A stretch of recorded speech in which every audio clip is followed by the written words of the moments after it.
You're listening to 94XO. It's Moni XO. Y'all listening to the 94XO podcast. First, I need to shout out 39 Castles for my hat. I've been warm in it. Shout out to them. Make sure you guys check out their website, www.39castles.com. I got Freshanova in the building with me today. Straight up. How you doing? What's going on? I'm good. How you doing? I am good. So let's go ahead and jump into it. Talk to me about Pretty Girls Do Cocaine.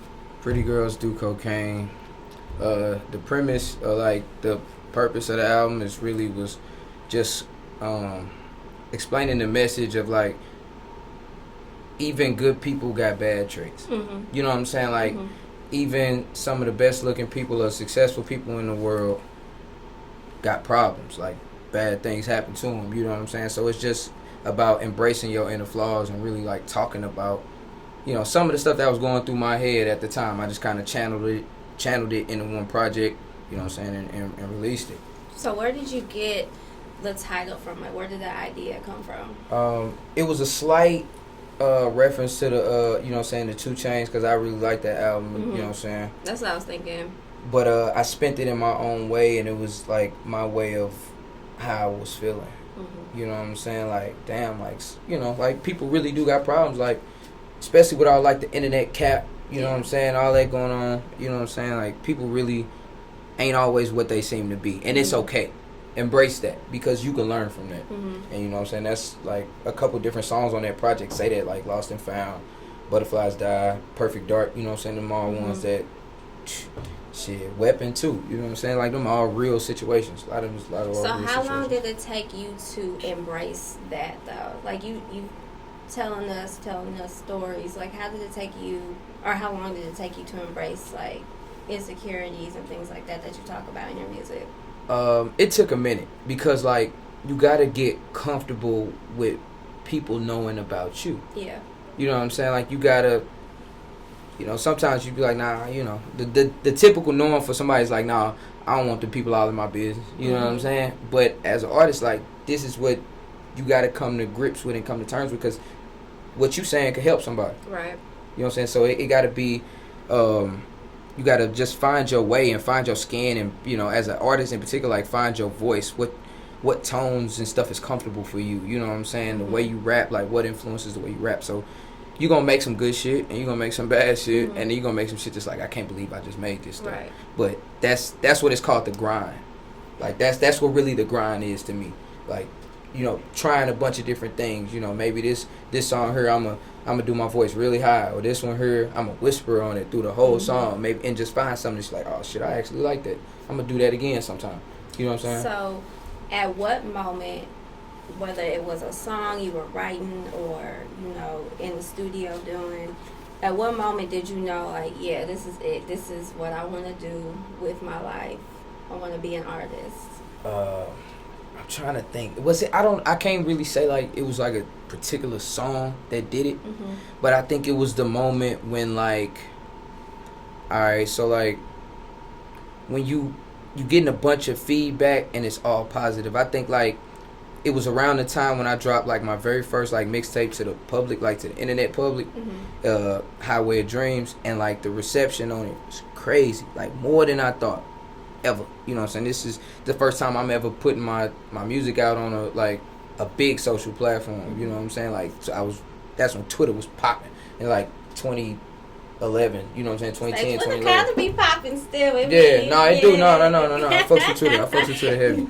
But that's when it was like a phenomenon, like in St. Louis at least it was. Yeah.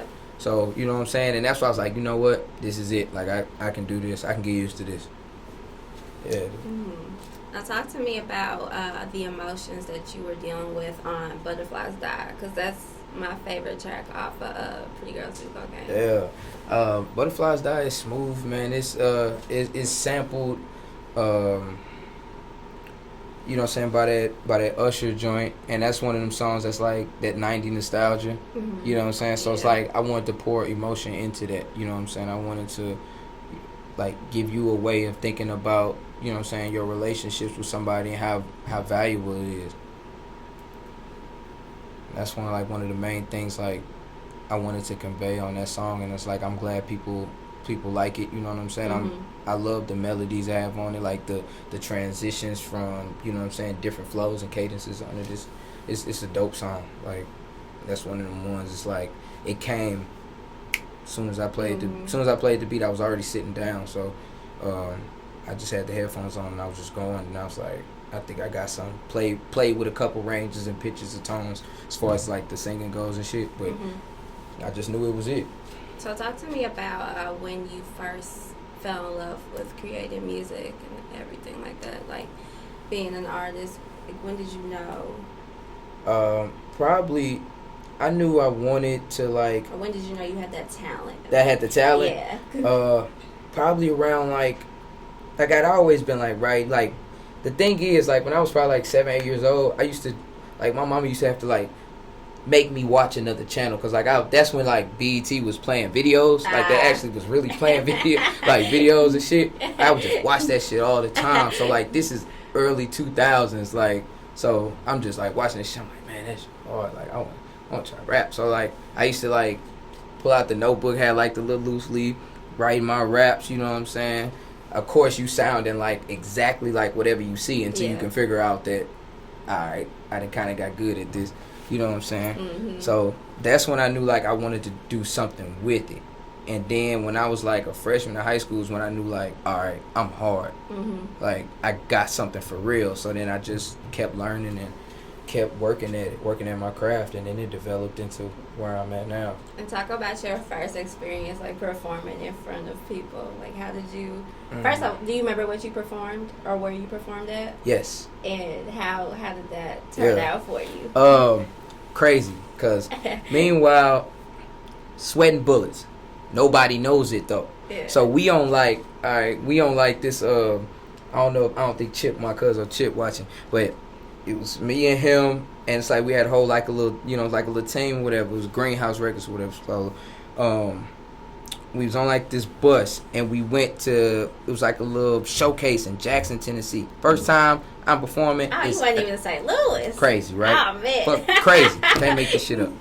So, I'm there the whole time, ride down there. I'm like, man, I'm straight finna perform. I'm like, I don't know. You know, I at this time, like, I got like a little mixtape or whatever. So I'm like, cool. I perform this song, that song. Shaking, sweating bullets. Nobody knows. So I get up there, man, and I come after somebody. You know what I'm saying? So I just kind of transitioned on in, and just jumped off in that water. Dang. You know what I'm saying? Like, just jumped off the nigga just had to jump off the porch. I ain't, man. And then people was rocking with it. And I was like, that was the first, like, when you connecting and you seeing other people head bobbing, and they into it for real. It do something for you. It's like, I want to feel that again. Yeah. It's like a rush. It's like, I want to feel that again. So whatever I got to do to get that feeling again, I'm gonna keep doing it. See, I have that where it could be a million people that hate or don't like what you're doing, but if it's at least one person and they like, oh, you sound good, or you doing great, like, that motivates you. I'm focused on that. Yeah. Yeah. And that's what I don't feeling. get. Like, that's what I don't get, man. It's like, I hear a lot of that, like, they don't support this, they don't support that, but you got it. You wouldn't still be doing it if it was nobody that liked it. Zero, nobody. If it was nobody like that, ain't no way you still be doing this shit. I think so it's focus, more of, focus on the ones that do. Yeah, and it's more of like, this is like, you're doing this for you. At the end of the day. Yeah, it's not for everybody else. If everybody else like it, it's cool. You a superstar, or you become a superstar. It's like, that's even better. But that's one thing. Like, I want people that are trying to do whatever they're passionate about is to remember, like, it's for you. It's what you love, not. Like, I could hate it, but you know what I'm saying? Yeah, like, it ain't it's self-love. fun. There you go. Yeah. And you gotta have that as an individual. Period. Like, if you ain't got self-love or no sense of how to get it, you now you in the negatives. You starting behind. So you got to learn how to love yourself. Then you gonna fall in love with the product you creating, because you confident, in who you are and what you're doing. So as an artist, since when you first started, up until now, how do you think that, or how much do you think you've improved? Leaps and bounds.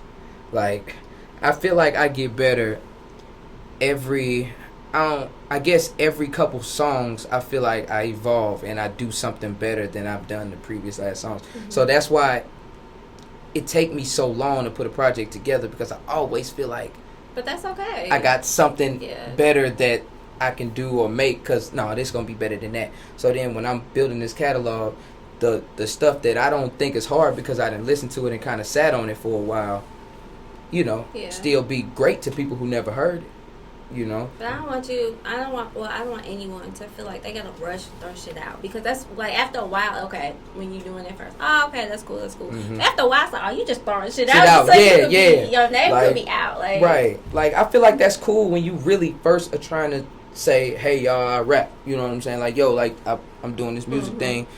You know, let's put some content out so people can, you know, grasp on. That's cool. But now once people know that, I think from there it should be about you building, you know, your perception and, you know what I'm saying, your brand, I guess. You know what I'm saying? And really your sound, and say, oh, well, when I know stuff starts sounding like this on a song, this probably, you know, such and such. That's, now you have an identity. And that's what is going to get you fans, is having an identity. Knowing, you know, having a lane to follow. It's cool to do a few other things, but this is where we at. And like me personally, when I like an artist, I typically fall in love with that person first. Yeah. And then after that comes, so like, it's, I mean, you know how people that they drop one song, you're like, oh, that song dope, but then after that it's like, okay. You don't hear from them. Yeah, so like, I've always, like, I've researched my artists and everything, and if I can fall in love with that artist, then that's when I fall in love with, like, that guy was a horrible song. Yeah, you know, but I'm playing it anyway. And you defending it. Because that's how I am with the baby. Oh, that's how I am about Gunna. You can't say nothing wrong to me about Gunna. Nothing. Nope. So go ahead and talk about some of the experiences that you've influenced, or that have influenced your music. I'm sorry. Whether it's good, bad, ugly, traumatic.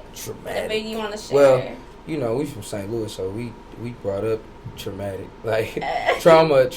I didn't even know that was a real thing until, like, you know, people start telling me, like, what's going on over there? You know what I'm saying? People from out of town talking to me like, man, y'all wild over there. You know, but trying to think, like, really, like, what influencing my music, or, like, you know, what kind of, I guess what you kind of said is, like, what makes me tick, in the sense of what really makes me do it. Like, my kids, first off, like, I want so much more for them. So it's like I put that much more into it. You know what I'm saying? Like, that's numero uno. You know what I'm saying? My family is number one. But also just, like, I feel like I always got to do something. Like, as far as, like, I just can't have no normal life. Like, that don't sit well to me. Like, man, like, right. If I'm not, I'm literally a working machine. When I say, if I'm not mixing a song, recording a song, thinking of a concept, I'm thinking about merchandise, I'm thinking about the next video I'm trying to do, and, like, when I can put it out, and what would actually be cool, like, what, like, you know what I'm saying, like, what extra stuff could I do. Like, I'm always working and moving, so it's like a lot of that shit is just inspired by, like, not wanting to lose. Like, I don't want no normal life. Like, I can't. Like, that ain't working for somebody. That ain't how I want to end it. And that's crazy. We feel the same way. Yeah, like, I feel it. That ain't how I'm trying to end it. I feel it. So, what do you have coming up? What's next for you? Next for me, Fresh Fake 3. Yes. And when's that dropping? Fresh Fake 3. I can't put a date on it. I can't put it. I have one in my mind, but I'm not allowed to say it. So it's I can't coming say soon, it. though, Yes, right? Yes, 2020, early 2020. Okay. And then any performances? Yeah, events and then I'm at you can catch me at the Urban Music Fest. That is December 28th. Doors open at 8 p.m. at the Foo Bar. So I'll be going live there. Where can I get tickets at? You can actually get a ticket at GF Music Group. That's their Instagram. Okay. I think the ticket link's in their bio, and it's 20 at the door. Okay. Go ahead and shout out all your socials where people can find you, all your music, all of that. You can follow me on Instagram and Twitter at Ice Lord Slim. Find me at both of them at Ice Lord Slim. Spotify, Freshanova, Apple Music, Freshanova on all platforms. Freshanova. Pretty Girls Do Cocaine is out now. Over 11,000 streams. Over 11,000 streams, you know what I'm saying, for independent. That's dope. We trying to get it there, trying to get it to 15. And Fresh Fake 3, we going to double those numbers. Let's get it. Alright, make sure y'all follow me on social media, MonnieXO, MONNEXO. Find me on YouTube, search 94XO Podcast, and on SoundCloud. We out. Be easy. You're listening to 94XO.